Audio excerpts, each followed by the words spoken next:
President Trump is in the Middle East celebrating the peace agreement that has put a stop to the fighting in Gaza. CBS News Miami's Natalie Brand has the latest.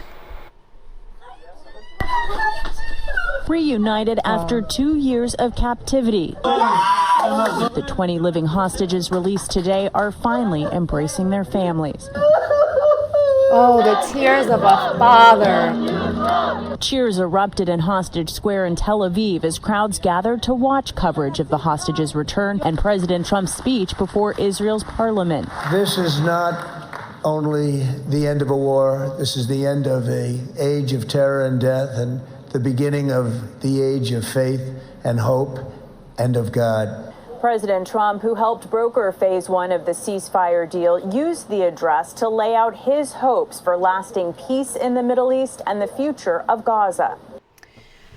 All right, welcome back, guys. It is me, BrittReacts, and I want to start by saying I am in no way a political commentator. I am in no way someone that wants to pretend like I have all of the information and I know everything that's going on. You guys know that I am super big on learning, and the only way you can learn is by seeking information. But this felt like something I couldn't not respond or react or speak on, as it's happening in our society. It's affecting everyone, whether you like to believe that or not. And it is huge. This is going to be huge in the history books. We're living through so much history right now. Like my kids, specifically my son, what he's going to learn in school I'm going to be like, I lived that. We're not far removed from it.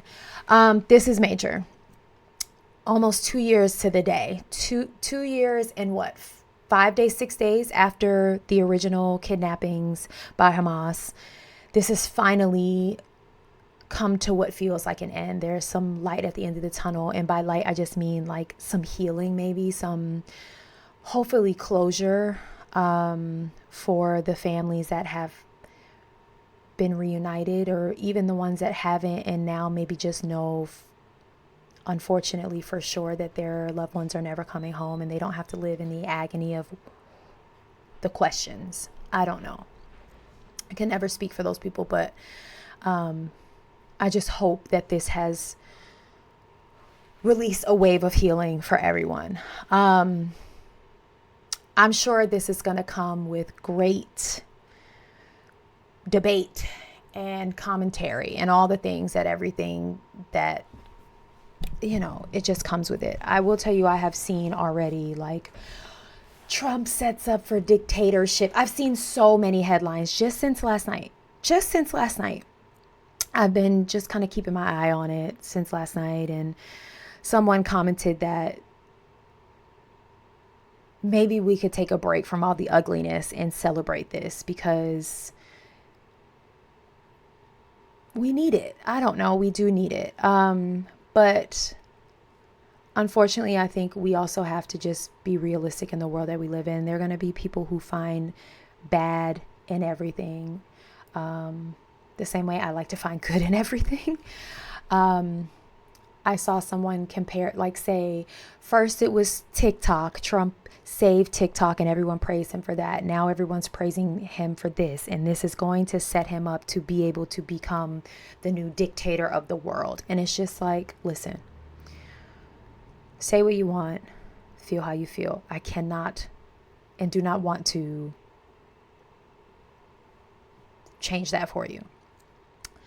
But the reason the Trump administration has so much support is because the Trump administration does what they say they're going to do.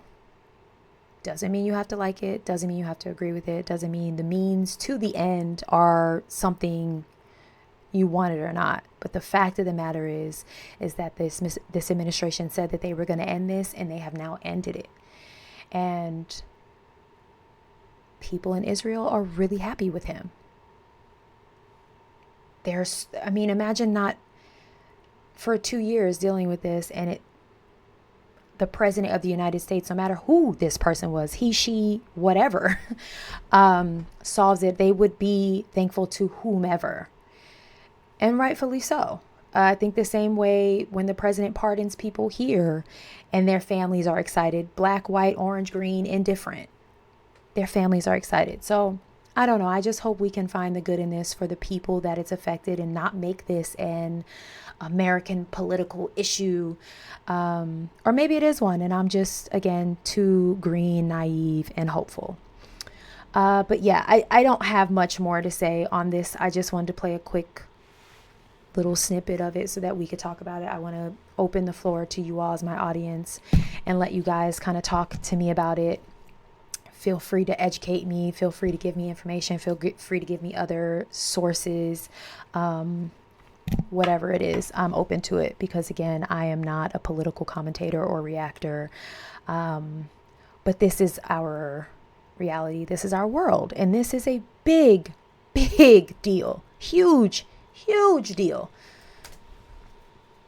Lay out his hopes for lasting peace in the Middle East and the future of Gaza. The total focus of Gazans must be on restoring the fundamentals of stability, safety, dignity, and economic development so they can finally have the better life that their children really do deserve. Amen. After all these decades of horror. As part of the truce, Israel is releasing nearly 2,000 Palestinian prisoners, some of whom were greeted by throngs of people in the West Bank and Gaza. Humanitarian aid is also expected to surge into the war-torn region. It's peace in the Middle East, and everybody said it's not possible to do, and it's going to happen, and it is happening. It's before your very eyes. President Trump and leaders from more than 20 nations are attending a summit in Egypt to celebrate the deal, but also discuss the more challenging next phases that will address governance of Gaza and disarming Hamas. Natalie Brand, CBS News, the White House. Neither Israel or Hamas sent representatives to Egypt. Stay with CBS News Miami on air and online for continuing coverage of the Israel-Hamas ceasefire and hostage release. Off topic. Those heels she had on, insane. Y'all see those platforms? You go, girl. That's just me giving you my honest reaction. Yeah, I think whether you're pro-Israel, whether you're pro-Palestine, I don't want my comment section to be about that. Today, people are free, and today, nations are meeting on how to reconstruct this country, and I hope that's truly what's going to happen. It's been really horrific to watch all of this unfold, and I hope the nations that are meeting can come together and really find a way to rebuild for those sweet children who have a future, no matter how traumatic it may be. All right. Yeah, let me know your thoughts. I don't really care to fight with anyone on what their stance was on this. I think it's a good thing. I'm hopeful is all I can say. It got done. The means in which it got done, I'm not sure how much they matter. It got done. And hopefully there is peace in the Middle East. For me, as a Christian, I really hope there can be peace in the Middle East because it is the Holy Land. It is literally where my faith was born.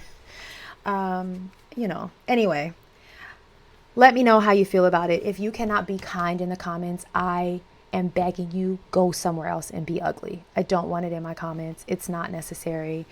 In a world where everyone wants to make a point, try your hardest to make a difference and be kind is what I'm going to ask you on my platform. All right. Talk to me and I'll see you on the next one. Go and have the day you deserve.